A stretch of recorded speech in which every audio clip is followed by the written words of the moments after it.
오늘은 서천의 꽃밭을 감독하기 위하여 떠나는 남자와 그 남자를 쫓아가는 여인, 그리고 두 사람 사이에 태어난 아들의 파란만장한 이야기입니다.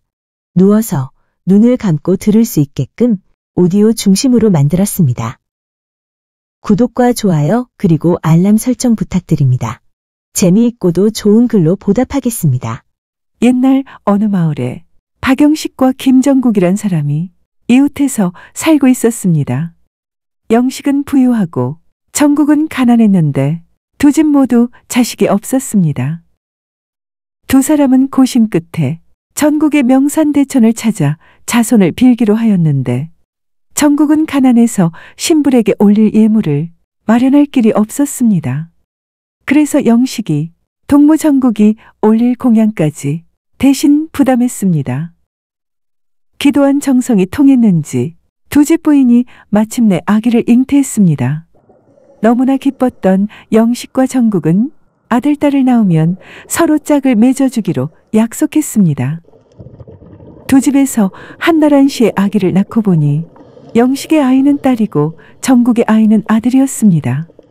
영식은 딸 이름을 원강함이라 하고 정국은 아들을 사라도령이라고 지었습니다. 원강함이와 사라도령이 자라나 15이 되니 혼사를 맺을 때가 되었습니다. 가난한 살림의 정국은 속마음은 꿀떡 같았지만 미처 말을 꺼내지 못하고 있었습니다. 그 눈치를 채 넌강함이가 스스로 사라도령의 짝이 되겠다고 자청에 나섰습니다. 마침내 사라도령과 원강함이는 마을 사람들이 두루 축복해주는 가운데 혼인을 치르고 평생의 짝이 되었습니다. 그 무렵 삼신할머니가 서천 꽃밭을 지나다가 너무나 어처구니 없는 광경을 보았습니다. 글쎄 어떤 동자가 세상으로 내려가다가 삼신할머니가 준 꽃을 꺾어서 버리는 거였습니다. 그뿐만 아니었습니다. 몰래 꽃밭에 와서는 삼신할머니가 정해서 준 꽃을 슬쩍 바꾸어가는 동자도 있었습니다. 서천 꽃밭의 꽃은 색깔에 따라 각기 다른 수명과 복록을 지니며 삼신할머니는 꽃이 시키고 가리키는 대로 세상 사람들에게 아기를 점지해 주었습니다. 그러니 그대로 두면 우주와 천지운행의 질서가 어지럽게 되니 그냥 둘 수가 없었습니다. 삼신할머니가 곧바로 옥황상제를 찾아가서는 말했습니다. 옥황상제님, 서천 꽃밭을 지킬 사람이 필요합니다. 옥황상제는 지상세계를 다스리는 지보왕을 불러 꽃밭의 감독관으로 적당한 사람이 있는지 물었습니다. 지보왕이 곰곰이 생각하더니 무릎을 탁 치며 말했습니다. 김정국의 아들 사라도령이 좋겠습니다. 사라도령은 아이가 없던 정국이 하늘에 빌어서 태어난 사람으로 지금껏 티끌만한 죄도 짓지 않고 바르게 살아왔으니 꽃밭 감독을 잘할 것입니다. 그 말을 들은 옥황상제가 명령했습니다. 지금 당장 김종국의 아들 사라도령을 데려다가 서천 꽃밭의 감독을 시키도록 하라. 그래서 지보왕은 차사를 세상으로 내려보냈습니다. 단꿈과도 같은 날들이 이어지던 어느 날 사라도령은 이상한 꿈을 꾸었습니다. 어떤 차사가 나타나서는 옥황상제께서 서천 꽃밭 감독으로 점지했으니 길 떠날 준비를 하라는 것입니다. 아침에 깨어나서 아내에게 이상한 꿈 얘기를 하니 아내도 같은 꿈을 꾸었다고 하였습니다. 두 사람은 이상하게 여기면서도 모른 척했습니다. 그러자 밤마다 꿈에 차사가 나타났습니다. 사흘째 되는 날 밤에 저승차사는 거의 협박을 했습니다. 내일은 반드시 떠나야 하니 꼭 동구 밖으로 나오시오. 사라도령은 더 이상 하늘의 명을 모른 척할 수가 없었습니다. 하늘의 선택을 받아 신이 된다는 것, 그것은 자신이 가진 지상의 모든 걸 포기해야 하는 일이기도 했습니다. 사라도령이 길 떠날 준비를 차리자 아내가 울면서 함께 가겠다고 매달렸습니다. 못 가십니다. 못 가셔요. 까마귀도 짝이 있고 짐승들도 짝이 있는데 저만 혼자 두고 어디를 가려 합니까? 사라도령은 한숨을 쉬며 아내를 달랬습니다. 여보, 난들 가고 싶어서 가겠소. 옥황상제의 부름을 받았으니 가야지 어쩌겠소. 그렇다면 저도 함께 가겠습니다. 문제는 아내의 몸이었습니다. 아이를 가져 산 딸을 얼마 남겨두지 않은 터였습니다. 하지만 끝내 고집을 꺾지 않고 아내는 남편을 따라 나섰습니다. 저승차사가 혀를 찼으나 어쩔 수 없는 일이었습니다. 차사를 따라 서천 꽃밭을 향하는데 길이 한량 없었습니다. 가도 끝이 없는 데다 험하기가 이를 데 없었습니다. 사라도령도 도령이지만 혼몸이 아닌 원강아미가 겪는 고통은 이루 헤아릴 수 없었습니다. 남편이 부축도 해주고 업어주기도 했지만 무한정 그럴 수는 없는 일이었습니다. 마침내 원강아미는 자리에 털썩 주저앉고 말았습니다. 나는 더 이상 갈 만한 기력이 없으니 당신 혼자 가세요. 무슨 말을? 그 고생하면서 여기까지 왔는데. 아내를 둘러엎고 길을 나섰지만 얼마를 못 가서 사라도령도 힘이 다하여 주저앉고 말았습니다. 날 저무는 허허벌판에서 어쩔 줄 모르고 먼 하늘만 바라보고 있는데 어디선가 개 짖는 소리가 들려왔습니다. 사라도령이 없던 힘을 내서 아내를 부축하고 소리 나는 곳을 찾아가 보니 높은 담장이 둘러쳐진 기와집이었습니다. 그 집은 동네 제일 부자인 천년장자의 집이었습니다. 됐어요. 이 집에서 쉬었다 갑시다. 이때 말없이 뒤따르던 아내가 발길을 멈추고서 말했습니다. 서방님, 들어가기 전에 청이 있습니다. 저를 이 집에 두고 가겠다고 약속하세요. 그게 무슨 말입니까? 당신을 두고 갈 순 없어요. 그러다가는 우리 둘은 물론이고 뱃속에 있는 아기까지도 죽고 말 거예요. 제 청을 들어주지 않으면 이 자리에서 꼼짝도 안 할 겁니다. 사라도령은 버티는 아내를 겨우 어르고 달래어 기와집으로 들어갔습니다.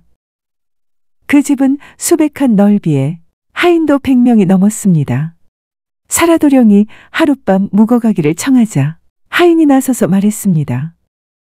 이 집은 손님을 안 받는 집이니 다른 데로 가보시오. 제발 주인 어른을 뵙게 해줘. 하인이 간곡한 청을 거절하지 못하고 부부를 이끌고 천년장자한테 갔습니다. 그러자 장자가 방문을 열어젖히고는 짜증을 내었습니다. 지나는 객을 들이지 말라 일렀거늘 웬 소란이냐? 장자님, 저는 서천 꽃밭으로 가고 있는 사라도령입니다. 먼 길에 지쳐 쓰러질 지경이 되었으니 임신한 아내를 봐서라도 하루만 묵어가게 해주세요. 천년장자가 들은 척 만척 낯을 찌푸리고 있는데 원강아미가 훌쩍 나서서 말했습니다. 저를 이 댁의 종으로 받아주세요. 있는 힘껏 일하겠습니다.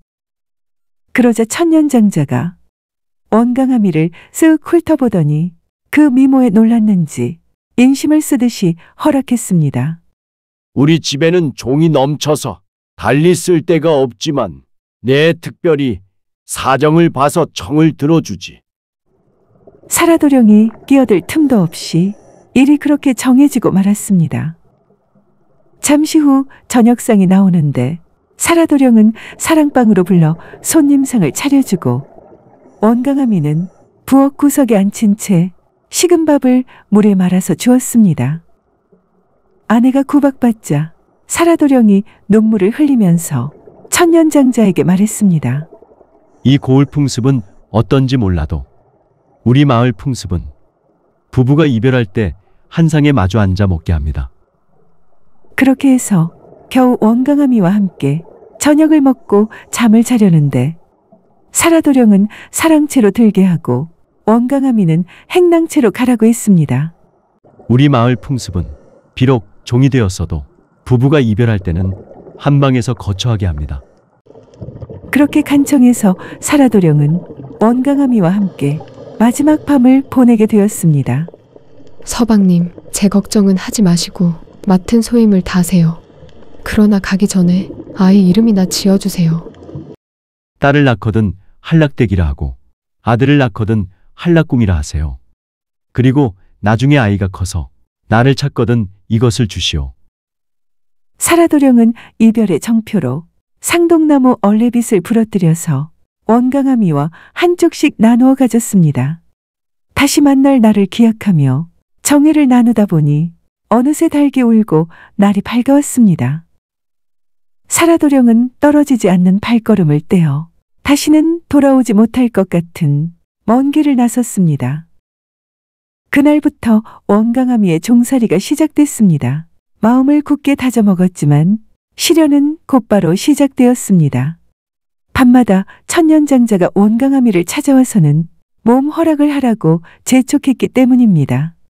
이 고을은 몰라도 우리 마을 풍습은 아기를 낳아야 몸 허락을 하는 법입니다. 그렇게 날이 흘러 원강아미가 아기를 낳고 보니 아들이었습니다. 원강아미는 남편의 말대로 아이 이름을 한락궁이라 지었습니다. 아이가 태어나자 다시 천년장자가 찾아와 몸 허락을 재촉하기 시작했습니다. 아직 때가 아닙니다. 이 고을은 몰라도 우리 마을 풍습은 아이가 자라나 노래도 부르고 중말을 타고 놀며 지게도 지고 밭도 갈게 되면 그때 가서 재가게 돼 있습니다. 안 그러면 부정이 타서 둘 다 죽어버리는 법입니다. 그렇게 둘러대자 화가 난 천년장자는 원강아미에게 힘든 일을 떠맡기기 시작했습니다. 낮에는 물명주 5동을 메고 밤에는 물명주 3동을 짜게 했습니다. 그리고 한락궁이가 자라나자 그에게도 갖은 힘든 일을 다 시켰습니다. 낮에는 나무를 50바리씩 해오게 하고 밤에는 새끼를 50발씩 꼬게 했습니다. 하루는 천년장자가 한락궁이에게 좁쌀 한 가마를 주면서 말했습니다. 뒷산에 올라가 나무를 베어 밭을 만들고 씨를 뿌려라. 오늘 안에 끝내지 못하면 큰 벌을 받을 줄 알아라. 한락궁이가 산에 올라 이를 악물고 나무를 베다가 힘에 붙여 주저앉아 있는데 갑자기 큰 산돼지가 나타나더니 나무를 들이받고 땅을 파헤치기 시작했습니다. 산돼지가 한참을 그러고 나니 어느새 산기슭이 훌륭한 밭으로 변했습니다. 한락궁이는 그 밭에 좁쌀 한 가마를 알뜰히 뿌리고 돌아와서 장자한테 고했습니다. 시킨 일을 다 마쳤습니다. 그래, 오늘은 씨 뿌릴 날이 아닌데 잘못 뿌렸으니 가서 좁쌀을 모아와라. 한 톨이라도 빠지면 안 된다. 한락궁이가 밭으로 올라가서 보니 그 사이에 개미떼들이 좁쌀을 물어다가 한 곳에 모아둔 뒤였습니다. 한락궁이가 좁쌀을 거두어서 돌아오니 장자가 일일이 세어보고는 한 날이 모자란다며 찾아오라고 호통을 쳤습니다. 한락궁이가 썩 돌아서서 대문 밖을 나서는데 왕개미 한 마리가 좁쌀을 물고 있었습니다. 한락궁이가 그 좁쌀을 가져다가 천년장자에게 바치니 장자가 더는 말하지 못했습니다. 어느새 한락궁의 나이가 10살이 넘어가자 천년장자는 한락궁이에게 소를 몰아 밭을 가는 일을 시켰습니다. 한락궁이가 이를 악물고 그 일을 해내자 천년장자가 뜻있는 웃음을 짓고는 원강아미를 찾아가서 말했습니다. 네 아들이 커서 소를 몰아 밭을 가니 이제는 약속대로 몸 허락을 해라. 그렇게 자꾸만 겁박하니 점점 피할 방법이 없어져 갔습니다. 그러던 어느 날 이제는 15살이 된 한락궁이가 소 50마리를 몰고 산으로 나무를 하러 가는데 웬 낯선 노인들이 바둑을 두고 있다가 한락궁이에게 말했습니다. 얘야, 너는 왜 아버지를 찾지 않느냐? 오늘 흰사슴을 만날 터이니 그걸 타고 아버지를 찾아가거라. 한락궁이가 나무 50바리를 해서 짊어지고 오는데 과연 골짜기에서 하얀 사슴이 물을 먹고 있는 것이 보였습니다. 한락궁이는 사슴을 잡아와 숨겨두고서 어머니를 찾아가 말했습니다. 어머니, 우리 아버지는 어디 계십니까? 뜻밖의 물음에 원강아미가 흠칫 놀라는 듯 하더니 얼굴을 돌리면서 무심한 목소리로 말했습니다. 몰랐더냐? 천년장자가 내 아버지시다. 한락궁이는 말없이 물러나더니 어디선가에서 콩 한 대를 가져와서 어머니에게 볶아달라고 했습니다. 원강아미가 불에 콩을 올려놓고서 저으려 하는데 콩을 젓는 주걱이 보이지 않았습니다. 할 수 없이 손가락으로 콩을 저으려 하는데 한락궁이가 눈을 부릅뜨고 어머니 손을 질끈 누르면서 말했습니다. 어머니, 바로 말씀해 주세요. 저의 친아버지는 어디 계십니까? 오냐 말해주마. 이 손을 놓거라. 한락궁이가 손을 놓자 어머니가 눈물을 삼키면서 품속에서 상동나무 얼레빛 반쪽을 꺼내어 내밀었습니다. 너를 위험한 일에 빠뜨리지 않으려고 했는데 내가 어찌 부저 사이를 만나지 못하게 할 수가 있겠느냐? 너희 아버지가 남기신 증표가 여기 있다. 그분은 지금 서천꽃밭에서 꽃감독관으로 계신단다. 아버지를 만나러 가겠습니다. 돌이킬 수 없는 결심임을 잘 아는 어머니가 눈물로 응낙했습니다. 한락궁이는 어머니에게 메밀가루 닷대에 소금 닷대를 섞어서 메밀 범벅을 만들어 달라고 하였습니다. 메밀 범벅을 품에 간직한 채 한락궁이는 신비로운 흰 사슴에 올라탄 채로 천년장자 몰래 집을 나섰습니다. 어머니, 꼭 돌아오겠습니다. 평안하십시오. 내일일랑 걱정 말거라. 한락궁이가 집을 떠난 사실을 안 천년장자는 분노했습니다. 그는 즉시 하루에 천리를 가는 천리동이 개와 만리를 가는 만리동이 개를 시켜 한락궁이를 잡아오게 했습니다. 천리동이 개가 천리를 훌쩍 달려 한락궁이에게 다다르니 흰 사슴을 타고 가던 한락궁이가 메밀범벅을 던져주었습니다. 떡을 받아먹은 천리동이 개가 어찌나 짰던지 천리 밖으로 물을 마시러 가는 사이에 한락궁이는 천리 밖으로 멀리 달아났습니다. 그 다음은 만리동이 개가 만리를 훌쩍 달려 한락궁이 코 밑에 다다르니 한락궁이가 다시 메밀 범벅을 던져주었습니다. 떡을 먹은 개가 어찌나 짰던지 만리 밖으로 물을 마시러 가는 사이에 한락궁이는 만리 밖으로 멀리 달아났습니다. 한락궁이를 놓쳐버린 천년장자는 불같이 화가 나서 거세게 원강아미를 핍박했습니다. 하지만 이미 결심이 선 원강아미였습니다. 천년장자가 형틀에 올려놓고 갖은 고문을 3번이나 했지만 원강아미는 끝내 절개를 꺾지 않았습니다. 그러자 천년장자는 원강아미의 머리를 댕공 자르고 사지를 뚝뚝 갈라 청대밭에 버려서 까마귀의 밥이 되게 했습니다. 그때 한락궁이가 길을 가는데 뽀얀 강물이 있어 무릎까지 물이 찼습니다. 그 물을 건너서 가다가 보니 다시 노란 물이 나오는데 허리까지 물이 찼습니다. 그 물을 건너자 빨간 물이 나타났는데 목까지 물이 찼습니다. 한락궁이는 이를 악문 채 한 번도 뒤를 돌아보지 않고 물살을 헤치면서 나아갔습니다. 물을 건너 살펴보니 낯선 땅이었습니다. 하늘도 땅도 나무도 풀도 예사롭지 않았습니다. 그때 어디선가 어린아이들의 말소리가 들려왔습니다. 한락궁이는 얼른 연못가 버드나무 위로 기어올랐습니다. 서천꽃밭의 동자들이 꽃밭에 물을 주기 위해 연못에 물을 뜨러 나오는 길이었습니다. 동자들이 막 물을 뜨려는데 한락궁이가 가운데 손가락을 입으로 깨물어 붉은 피 3방울을 연못에 떨어뜨렸습니다. 동자들이 그 물을 떠다가 꽃에 주자 꽃들이 시들기 시작했습니다. 놀란 꽃감독관이 연유를 알아보니 웬 총각이 버드나무 위에 앉아 요술을 부린다는 것이었습니다. 그 말을 들은 꽃감독관이 버드나무 밑으로 왔습니다. 귀신이냐 산사람이냐?